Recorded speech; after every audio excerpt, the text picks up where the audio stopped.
Recording. Ya, Assalamualaikum warahmatullahi wabarakatuh. Selamat siang semuanya. Kita ketemu di sesi ke-8, sesi terakhir ya, di kelas hari Sabtu ini. Jadi banyak teman-teman yang japri menanyakan mengenai kasus hepatitis tadi, makanya kenapa saya singgung di awal itu.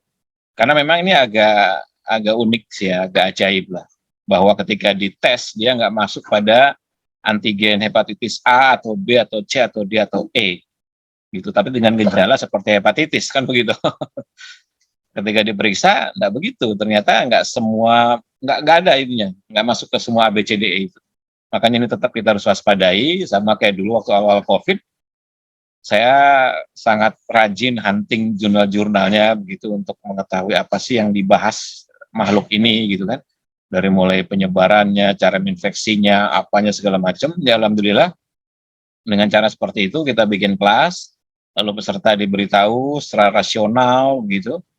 Ya alhamdulillah hasilnya sampai detik ini yang masih rajin ikut latihan, kita saksikan bersama di Zoom gitu kan, di grup, tertawa segala macam, ya sehat kita lewat 3 tahun pandemi ini kan. Sementara kita saksikan di timeline kita ya banyak yang kurang beruntung gitu, yang mudah-mudahan diberikan tempat terbaik lah gitu yang lewat gitu. Sementara ya kita alhamdulillah. Makanya prinsip dasarnya adalah bahwa COVID itu kan bukan makhluk gaib. Dia kan virus, maka physically ada begitu. Maka semua penelitian ini kita perlu analisa, kita perlu pertimbangkan, kita perlu cari tahu untuk mendapatkan solusi-solusi logisnya gitu. Jadi nggak perlu khawatir selama itu physically ada, itu bukan gaib. Nah, termasuk virus ini juga sama, hepatitis ini kan. Hepatitis ini menyerang liver, iya, kerusakan liver gitu. Ya makanya jaundice itu kita nyebutnya penyakit kuning gitu ya. Kalau istilah medisnya jaundice, kita nyebutnya penyakit kuning. Jadi cirinya mulai penyakit kuning, mulai kuning kelihatan ya di kukunya, biasanya di jari-jarinya, di kulitnya menguning gitu, di matanya menguning. Kemudian SGOT, SGPT-nya biasanya nilainya tinggi sekali ya, yang mungkin biasa kurang dari 30 gitu atau kurang dari 50, ini bisa sampai 500-an ke atas gitu, 10 kali lipat. Makanya biasanya ngelihatnya dari tes SGOT SGPT-nya kalau untuk liver sih ya. Kalau untuk hepatitis secara spesifik tentu dia ada antigen untuk yang A, B, C, D, E begitu. Jadi nanti baru ketahuan dia apa, ada yang HBsAg kan gitu. Macam-macam. Nah, tentu saja semua perkembangan ini harus diwaspadai gitu. Kalau nggak cek lab bagaimana? Ya memang dari gejala yang muncul sih ya, dari gejala yang muncul seperti misalnya mual, muntah gitu. Itu ada sih dikeluarkan secara resmi oleh Kementerian Kesehatan ya. Dikeluarkan secara resmi oleh Kementerian Kesehatan. Itu gampang, kita tinggal follow aja Instagramnya Kementerian Kesehatan atau Facebooknya Kementerian Kesehatan, nanti dia bikin Instagram infografis, dia bikin infografis yang menunjukkan gejala-gejalanya apa gitu. Tapi sekali lagi ini gejala umumnya. Tapi paling nggak kalau sudah ada yang kayak gitu ya mesti waspada kayak gitu. Ya maka dari itu dulu juga kan COVID kan sama juga kan, gejalanya kan masih diraba-raba gitu kan, makanya muncullah A, B, C. Kalau masih ingat dulu 3 tahun lalu ikut kelasnya awal-awal gitu kan, semenjak lockdown bulan Maret waktu itu ya, saya masih ingat betul karena saya kena alfa itu bulan Desember, Januari, kemudian Februari, ya Maretnya udah lockdown kan begitu. Nah pada saat itu ya semua gejala-gejalanya berkembang seiring waktu. Makanya ada gejala anosmia, ada gejala pusing, batuk, segala macam, demam gitu kan. Ya memang tegak diagnosanya tetap harus pakai uji laboratorium. Dalam hal ini disepakati pakai swab.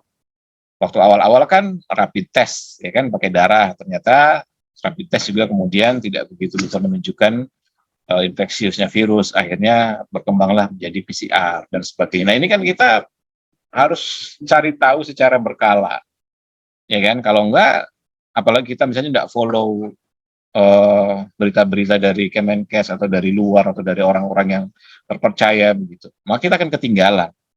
Nah jadi disinilah sebenarnya saya memposisikan untuk selalu mencari tahu gitu. Ini apa nih problemnya, ini di mana, dan apa yang bisa dilakukan oleh Napas Ritme untuk handling masalah seperti itu. Ya ini walaupun kita bahasanya meditasi ya kita agak belok sedikit nggak apa-apa, karena ini hari terakhir santai aja. Karena ini nggak kalah, kalau memang ini menjadi kemudian wabah begitu ya, ya ini agak mengkhawatirkan sih, karena kan menyerangnya anak-anak juga kan, yang dewasa mungkin bisa lebih cepat untuk ditangani begitu dibanding anak-anak. Nah itu, jadi perlu memang ada yang mencari tahu terus-menerus, menganalisa, membuat hipotesa, mempraktekkan, melihat alat ukurnya. Makanya ketika COVID, saya sedikit lebih tenang, misalnya ketemu sama varian Delta dan saya pernah kena begitu. Ya nggak ada masalah, karena kita tahu dia akan menimbulkan gejala apa, kemudian begitu kita sudah berasa, parameternya seperti apa, ritme-ritme apa yang bisa dipakai untuk itu, gitu. Makanya kita bisa tenang. Tinggal berikutnya ya keberanian untuk latihan aja.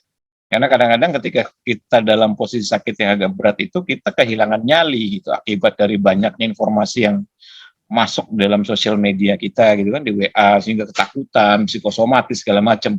Padahal ada obatnya, dari ritme-ritmenya, ada latihan-latihannya. Nah itu yang mesti harus hati-hati. Walaupun misalnya kita sudah tahu, tapi begitu dilakukan sekali kok nggak sembuh misalnya begitu. Ya karena kan harus dilakukan sampai masa inkubasinya kan selesai. Artinya kalau kita bisa jaga itu, maka kita bisa lewati. Makanya di video-video saya yang lalu itu, pada saat awal COVID, saya bilang bahwa ketika seseorang itu masih bisa melakukan ritme 55, ritme 10-10, insya Allah gejala apapun akan bisa diselesaikan dengan baik. Aman lah istilahnya. Dan itu sampai detik ini masih proven. Kenapa saya bilang begitu? Karena ketika orang itu kena COVID, paru-paru bermasalah, dia tidak bisa melakukan ritme lambat. Apalagi ritme yang diajarkan di kelas meditasi, yang semuanya ritme super lambat. Jadi kalau kita sampai detik ini masih bisa menjalani latihan ritme super lambat di kelas meditasi ini, paru-paru kita oke. Iya, kalau nggak percaya kita cari aja orang yang kena asma gitu kan, atau yang kena TBC, atau yang lagi kena COVID gitu, yang positif ke PCR.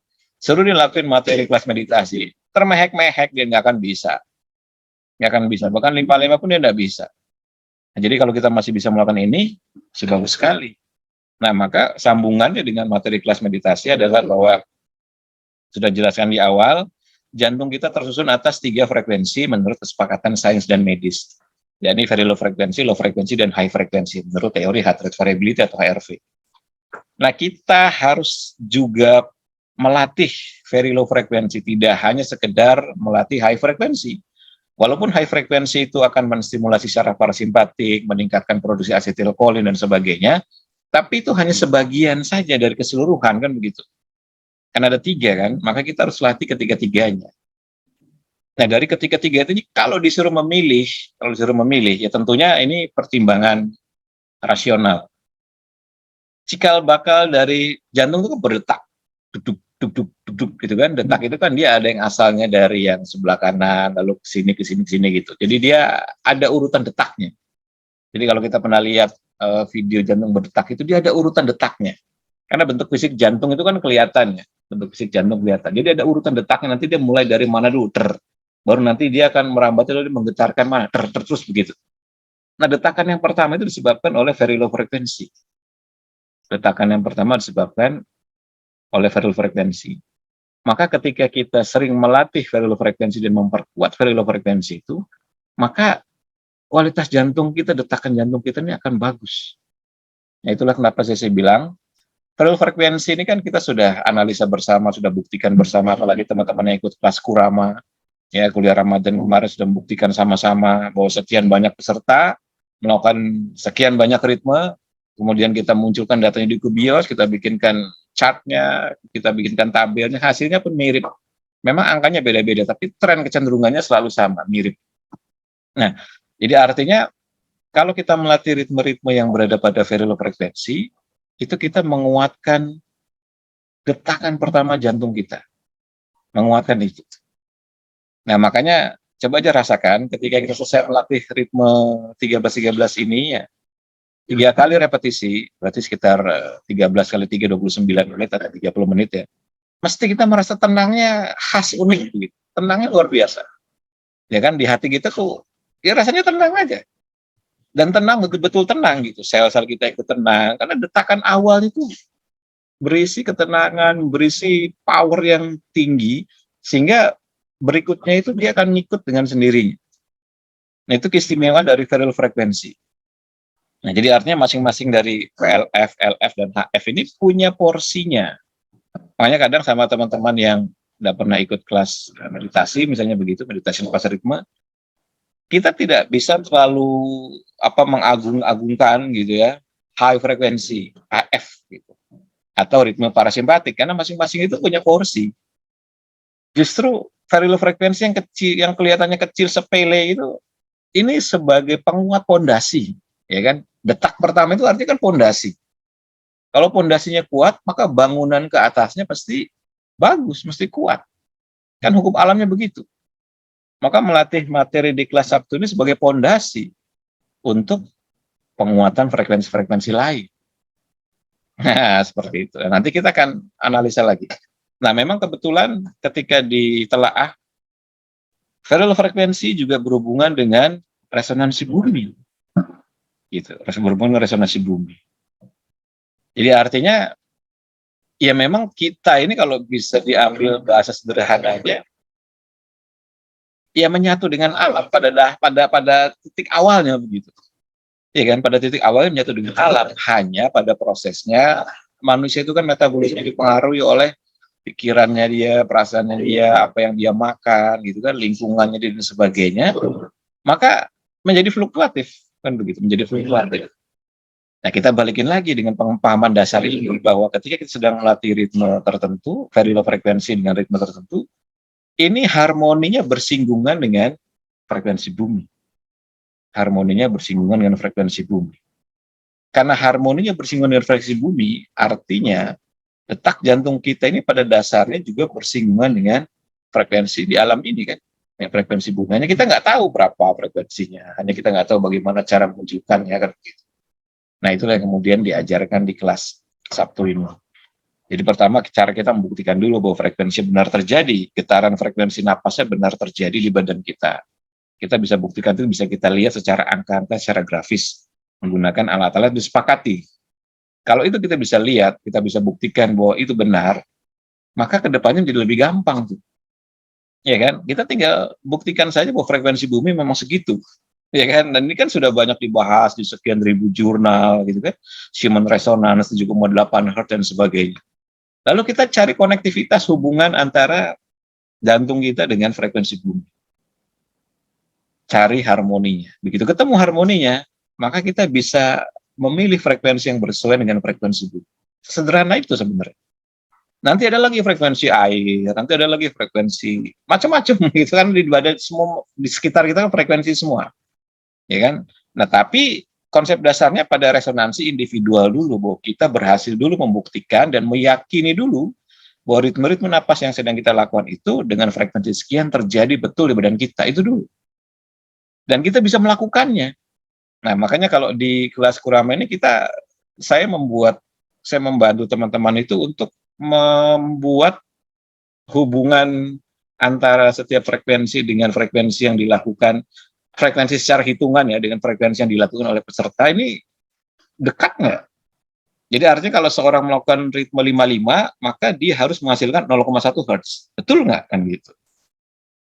Kalau betul 0,1 Hz, cara melihatnya ditunjukkan, alatnya ini dan sebagainya, maka pada saat itu dia mestinya sudah bisa meyakini bahwa getaran frekuensi napas itu memang menghasilkan frekuensi yang besarannya segitu. Ketika dia sudah bisa meyakini, lalu dia melatih dari ritme 1122 dan sebagainya, baru kemudian kita luaskan. Bahwa ketika seseorang itu sedang bernapas, lalu dia menghasilkan frekuensi, berarti sedang menggetarkan sesuatu. Maka getarannya akan merambat melalui medium.